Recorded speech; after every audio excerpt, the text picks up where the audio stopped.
Okay, first things first, I want to thank you all for taking time out of your schedule to be with me today. I am missing seeing your faces at live events and user groups, and if you've been missing the sound of my voice, then you need to check out our YouTube channel or just give me a call. I'm here to help with all things SolidWorks, simulation, and 3D experience, so don't be a stranger. And personally, I'm about ready to skip past the rest of this year and go straight to 2021. So let's talk about what's coming down the pipe with SolidWorks 2021. And it's coming thick with tools that speed up assembly design and performance, increase the power and capabilities of simulation, streamline the generation of manufacturing information, and it makes it all look pretty as well. So let's get started with something that affects, well, all of us, assembly performance. For those of you who are quick with the screenshots today, this is a long list of improvements, and I'll actually show you each one of these in action. But first, I'd like to talk about what's going on behind the scenes. What you're seeing on the screen is a macro performing 500 mouse rotations and the difference in speed and frame rates when working with the enhanced graphics performance option checked versus unchecked.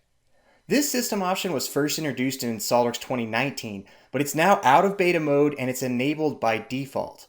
If you're running a supported graphics card and driver, you should see an immediate improvement in model rotations, particularly when working with large assemblies, but also in other display modes.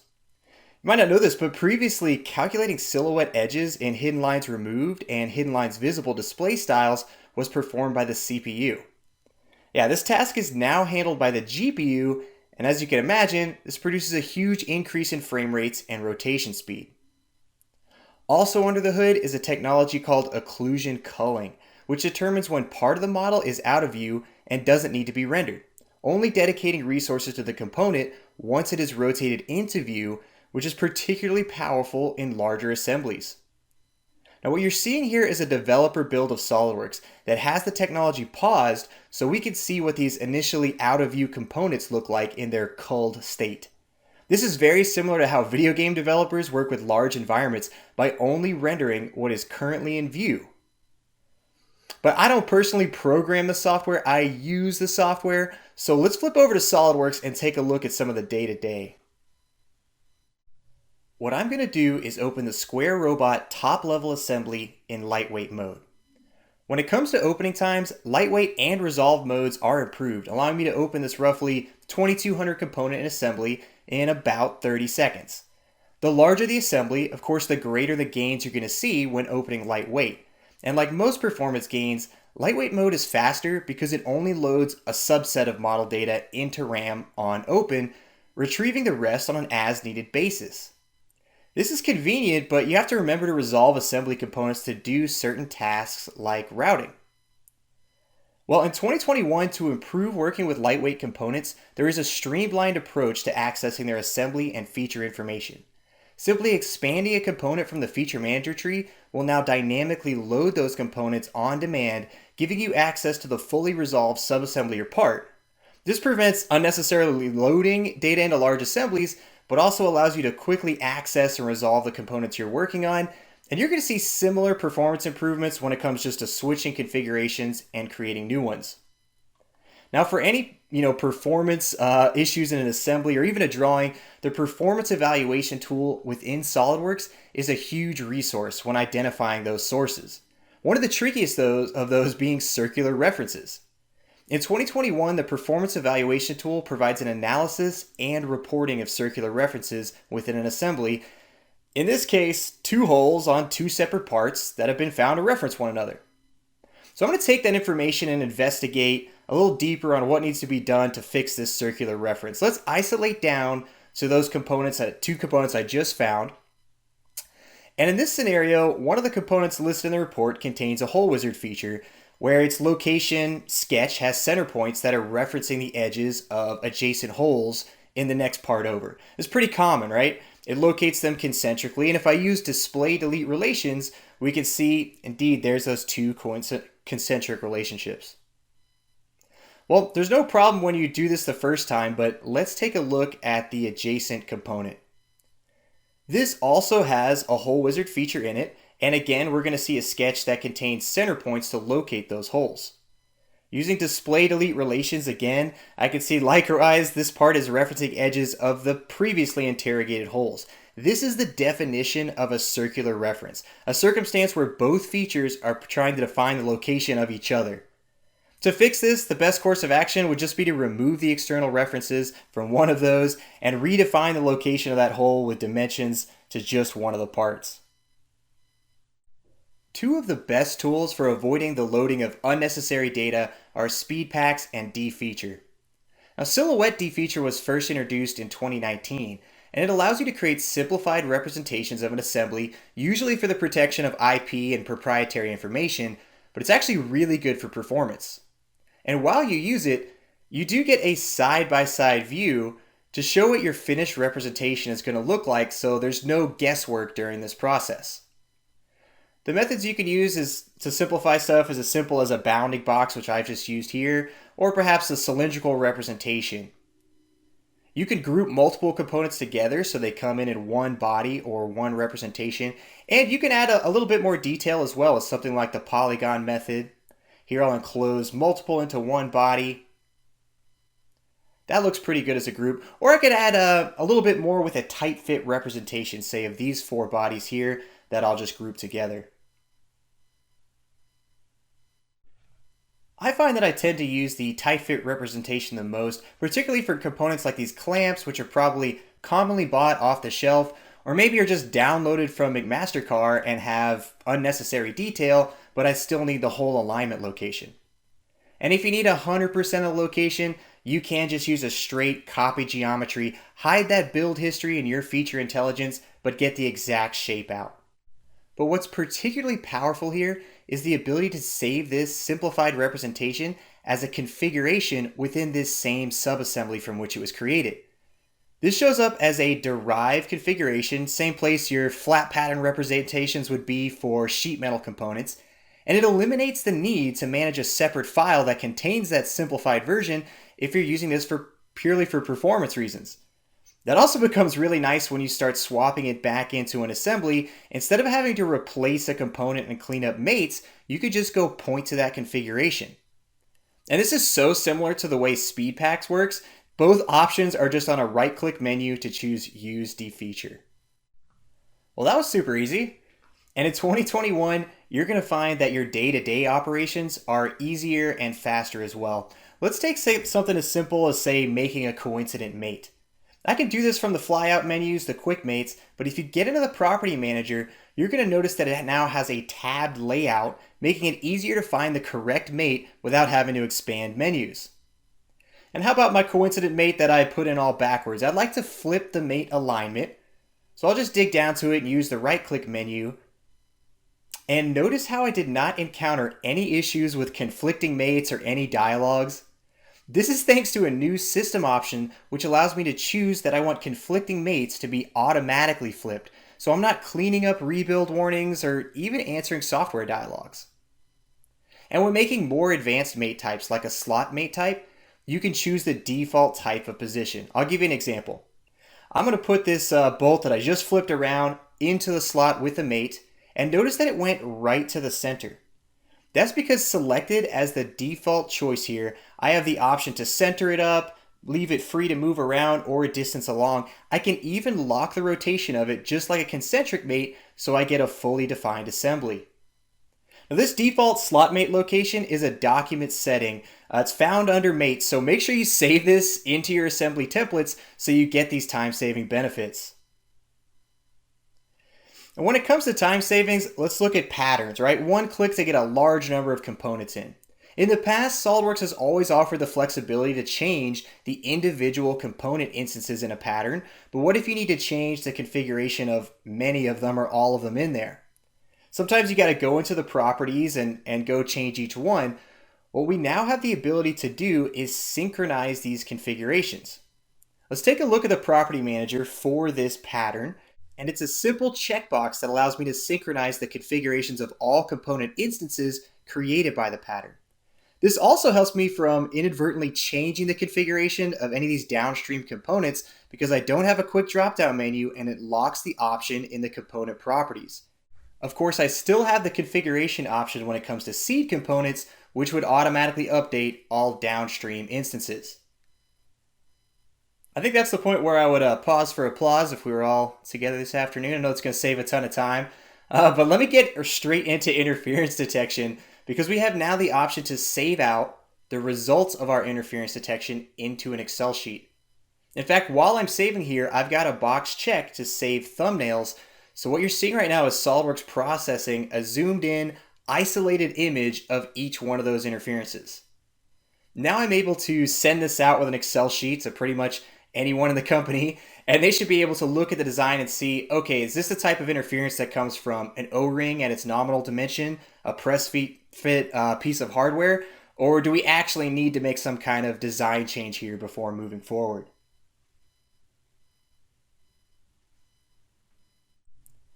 In 2021, SOLIDWORKS is bringing more power to the assembly tools you already use, while boosting speeds under the hood. You know, in the last 6.5 years with MLC, my areas of focus have largely been on SOLIDWORKS performance and simulation tools. So I felt pretty fortunate to see SOLIDWORKS continually investing resources particularly heavy in these two areas.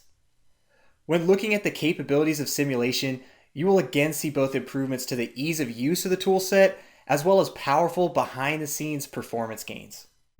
Take for instance this corner mount assembly simulation, where I've used a fixed hinge and bearing loads to represent excluded components. To reduce the calculation requirements, I'm able to set just the hardware components to use a draft quality mesh while keeping a high quality for my components of interest. I'm using a global mesh here without local refinement, and you can see the mesh and the stress results, they look really nice. But more than that, they were fast to generate. In 2021, we now have support for multi-core processing of contacts and available in SimPro and Premium, multi-core meshing, allowing me to run a study like this in less than 20 seconds. Now, I didn't idealize this assembly with coincident faces, but my contact setup was still extremely fast. And this is because new properties for bonded and contact interactions specify gap and stabilization regions, which kind of automates the contact setup even for models with imperfect geometries.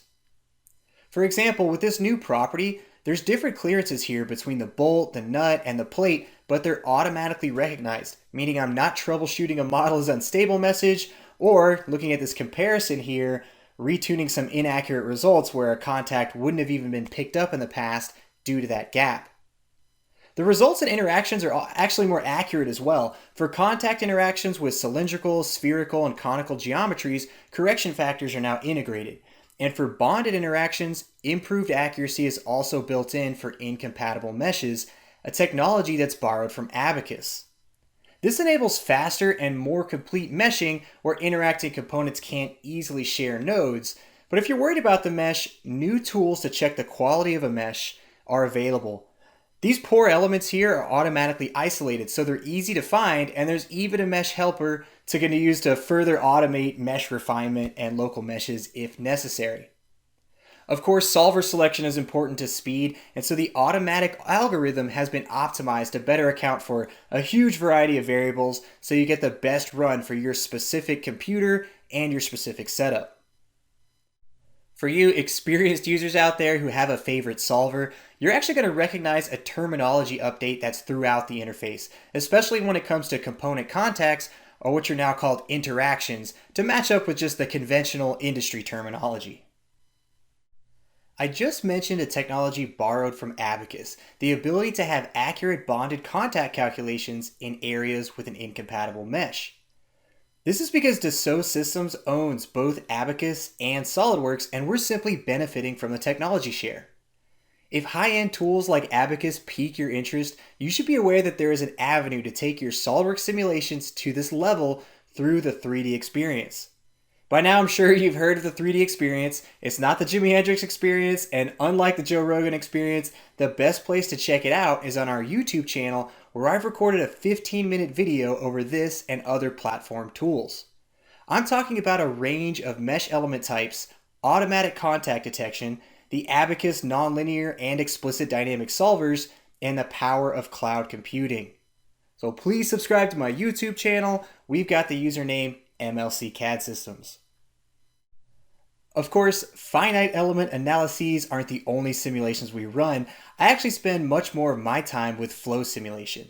And every year, the functionality of this tool keeps increasing. With SOLIDWORKS 2021, they actually merged two of my favorite recent enhancements by allowing rotating regions to be combined with the free surface feature. This is ideal for mixing of immiscible fluids like oil and water or propelling a boat across the surface of a lake. Take for instance the thruster of this square robot. Here the propeller is defined as a rotating region using the sliding mesh technology, so I'm actually ramping up the speed over time. This is really pretty easy to set up using the flow simulation wizard. Let's take a look at the general settings where I've been able to specify that I want not just rotating region and what method, but free surface at the same time. It also gives me initial and ambient setups for the global domain. Here I've got a concentration that's a mixture of water and acetone. Now I mentioned this is a transient, time-dependent study, and in that case I like to look at the results with the Transient Explorer enabled. Just a right-click on the results folder. This allows me to review any of my plots as they change over time without having to get into the interface of the animation suite or deal with keyframes or timelines. This cut plot also then becomes a sanity check that my simulation performed as expected. And it's similar to what you can watch while a simulation solves if you're just talking about cut plots. Of course, the real data here is going to be in the goal plots, and what I'm monitoring is torque and power. For any of these goals though, you can simply switch the drop down here to a history, which shows me how these changed over time and again gives me confidence in their convergence. One thing I was really happy to see too is a maximum across the entire calculation, as well as the time of when it occurred is just a column in that goals summary table, no searching required. Now if you're running similar projects, you should absolutely be making use of SOLIDWORKS full template capabilities for flow, but even if your studies are quite different, you can automate your post-processing a bit with this create plots from scene command.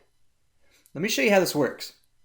All you need to do here is show the different plots you've created and are happy with. Like here I've got an ISO surface. It's a super cool way actually to show the interface between immiscible fluids.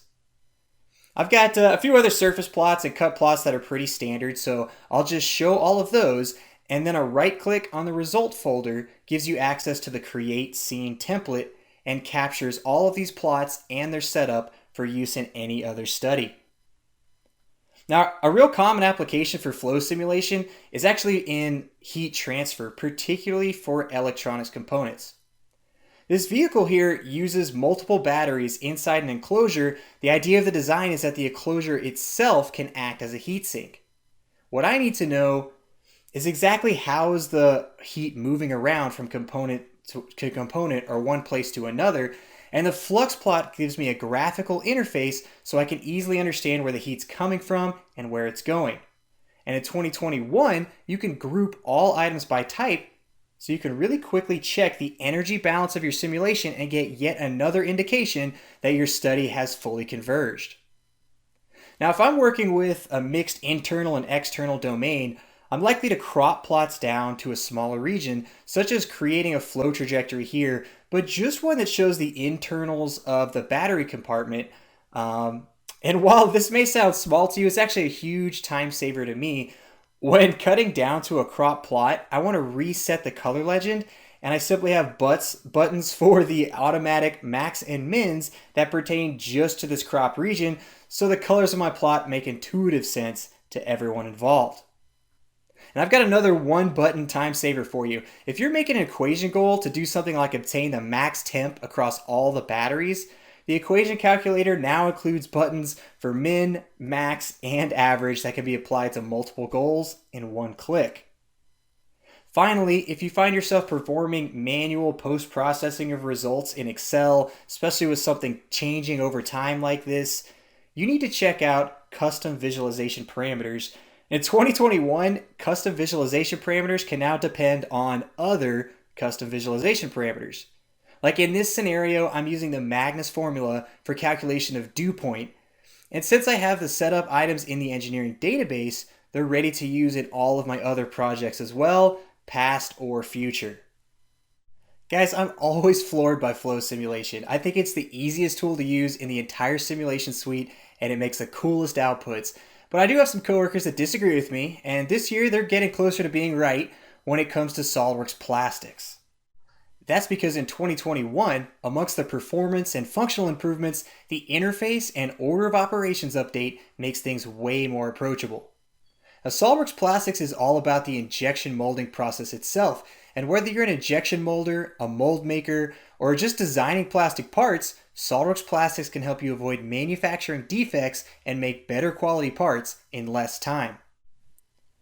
Let's take a look at a part that requires multiple material overmolding to produce a soft, molded covering over rigid plastic. What you can do now is define your analysis before any meshing is required.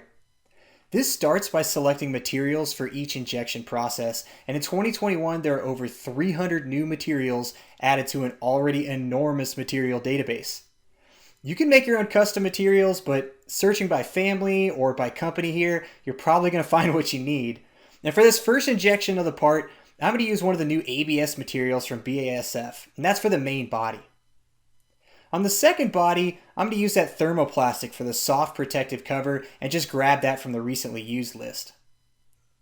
Once the material for each injection process has been specified, I simply need to apply the material to its associated domain, in this case ABS for the part body and TPE for that overmolded geometry. Now, while it's not really necessary to run a project, I'm going to get a little advanced here and define cooling channels, and I want you to notice I'm not even required to physically model the mold or these channels. I simply need to show some sketch segments. This is a virtual representation, but it's based on parametric data, so it's not only faster than actually modeling cooling lines in a mold, but it updates nicely as well. Realistic bafflers and bubblers are also available in these virtual cooling channels. All I need to worry about are the specifications of each type, which include parameters like OD, height, and the thickness of the blade in the baffle channel. Let's assign these and do some bubblers as well, where I've got access to an OD and the ID of the tube in the bubbler channel. I'll set the ID to slightly smaller here, just 10 and 6 millimeters, and assign these two sketch segments to use as bubblers. Like the cooling channels here, if you'd like to take your simulation to the next level, you can also virtually define a mold. You could do this with manually entered dimensions of a block you have, or let SOLIDWORKS choose a best fit. All of this allows you to analyze and look at multiple scenarios for your injection process before investing time and energy into cutting or even designing an expensive mold. And I'd like to reiterate that these steps are not mandatory for running a plastic simulation. All you need is a shape and a material to get going.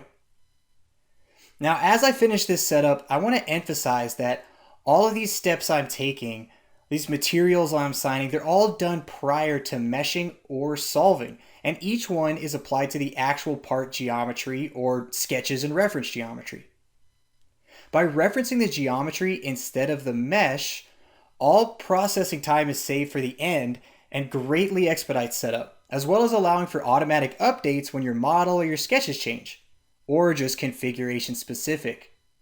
This is what I mean with the interface of 2021. The entire plastics analysis can be defined geometrically and virtually, making the files smaller on disk, portable, and way more adaptive to change.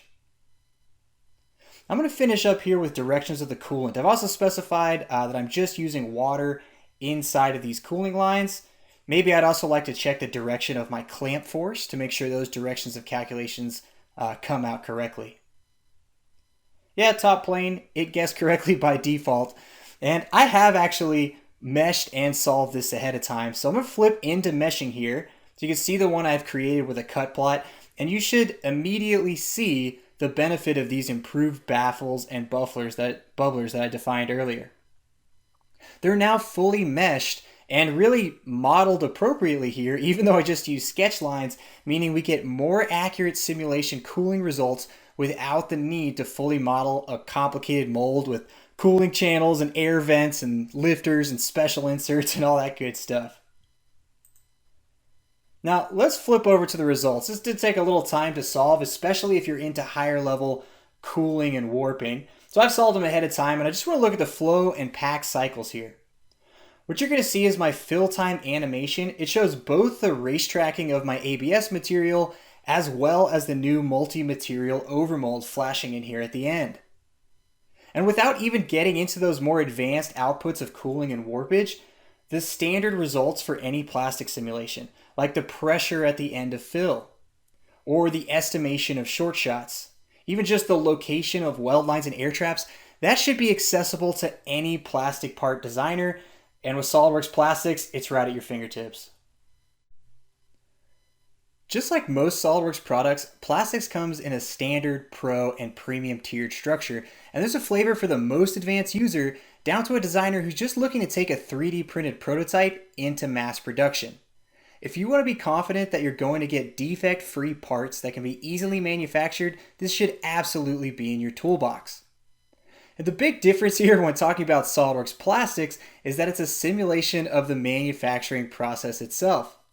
Now, I've never seen an injection mold machine in someone's garage, but I know for a fact that many of you personally own routers, mini mills, even some larger numerically controlled machines that have been getting some serious use during these COVID lockdown times. SOLIDWORKS CAM is included with every seat of SOLIDWORKS on subscription, and it is super convenient for the side hustle machinist, but it's also pretty perfect for a full shop looking to standardize operations.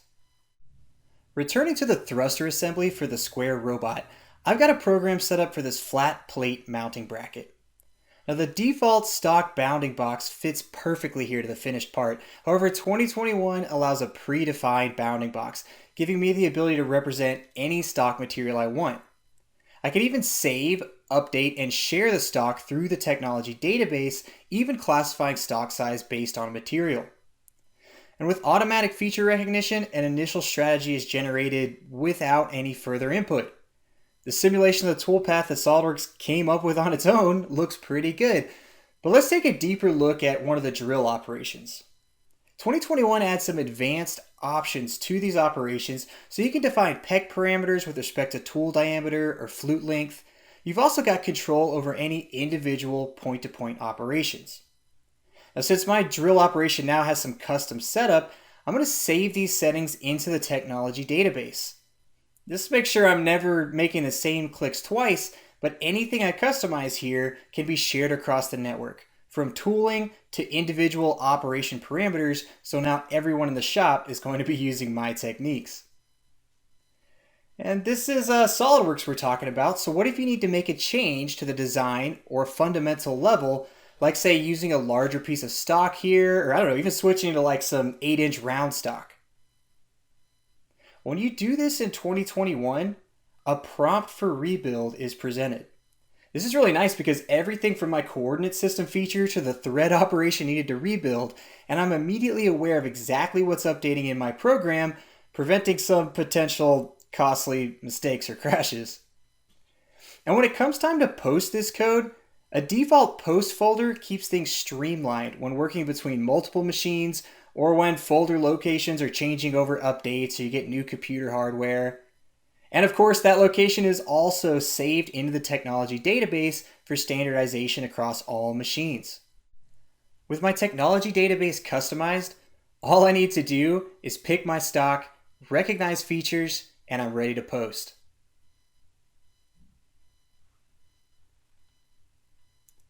Expanded stock options, enhanced drill operations, and control over standardization all make SOLIDWORKS CAM more powerful in SOLIDWORKS 2021.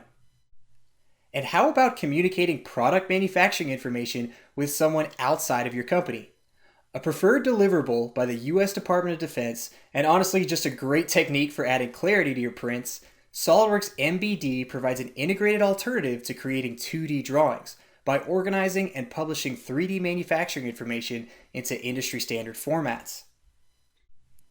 If you're not familiar with 3D views, they exist at the bottom of the SOLIDWORKS interface, and they capture both the model orientation and the display of whatever relevant manufacturing data you've applied, removing ambiguity and clutter, and really making things easier to understand. I've got a few captured here with dim expert dimensions, including a flat pattern of this sheet metal part. And new for 2021 is the support for datum targets, which are useful for defining points of areas of contact and to establish a datum to simulate a mating part or fixture. Locating dimensions can accurately define the location of the datum target, and they're fully editable just like any other dimension.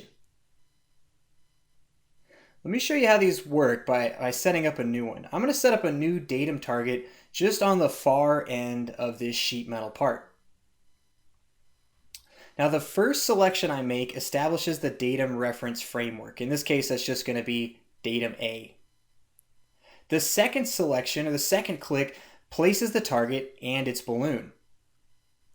The datum target itself can be defined as a point, a circle, a rectangle. For this one, I'm going to make it a 1/4 inch circle target.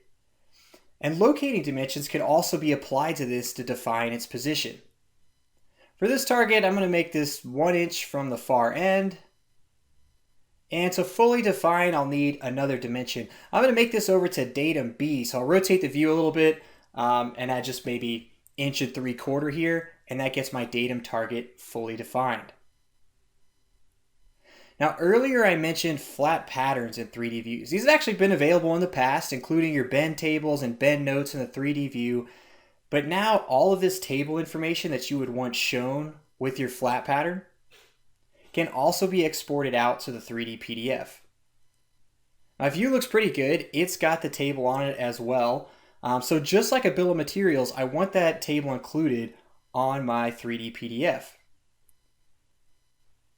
When generating, I could review the custom properties or cut list property mapping, and you can attach additional files like a step file, or in this case, it would make sense to attach a DXF for something like laser cutting. Now the bend table columns themselves, they come from the table template just like they would have on a SOLIDWORKS drawing. Once produced, a 3D PDF is really easy to read and operate. It's pretty self-explanatory, and all that's needed is Adobe Acrobat Reader. You don't even need eDrawings. The captured 3D views are presented in an easy way to navigate, and all the information about datum targets is also available. Importantly, the flat pattern view contains the bend notes corresponding to the bend table on the left as well. Model-based definition is such a cool way to move away from traditional 2D prints for manufacturing information. And if you need to get some folks on board with your design and perhaps secure some funding for that manufacturing, nothing is going to make a bigger impression than photorealistic rendering. If you run SOLIDWORKS Professional or Premium with a subscription, then you already have access to SOLIDWORKS Visualize, and you can take your renderings well beyond PhotoView 360. In 2021, if you simply click Export to Visualize, all configurations are included and are accessed from a simple drop-down menu. Now, applying appearances has always been a simple drag and drop from the appearance library, but it's actually just as easy with part selection mode. Just use a single click to select the desired part and a double click to select the desired appearance. This makes easy work of copying and pasting appearances, but it's also super nice when editing existing appearances. Now, what I'd like to do here is isolate down to an individual part of this assembly just so we can take a closer look at appearances. This bracket housing is produced with a 3D printer, so I want to adjust the appearance to give it a more realistic look. Of course, I can match the color to the print, change some images about the surface, but what's really characteristic of a printed part is its texture. Displacement maps are one method of giving surfaces to these types of textures, which are based off a grayscale image that tells the software how much to offset the surface. Defining the displacement map density can really give impressive results that open up a ton of possibilities for surface finishes, complex surfaces, and textures that I just would not want to model in the CAD environment. Here I'm going to reuse a 3D print texture from a previous project and just remap it to this part. It comes in a little coarse, but I can change the density to better represent the number of layers that would be in this print and for this size geometry. I can also rotate these lines 45 degrees so the mapping of the texture aligns with the real-world print process of the part. That looks pretty slick. I'm going to include that in the overall assembly. Maybe I'll copy this appearance to other 3D printed parts in that assembly. So let me just show the previously hidden components And I'm going to make a quick configuration change as well to dig down to a subassembly. What's new to 2021 is also the ability to make section views just like you can in SOLIDWORKS. If you know how to do it there, you'll know how to do it here. Pick a cutting plane direction and simply drag the triad around. And note that you can add section caps as well, and of course, control their individual color. Now this section looks pretty good. Once I get it positioned just where I want it, you can actually create multiple sections at the same time, flip their orientation, and this gives us the option to create different combinations that can later be bulk rendered in a single output with Visualize Professional.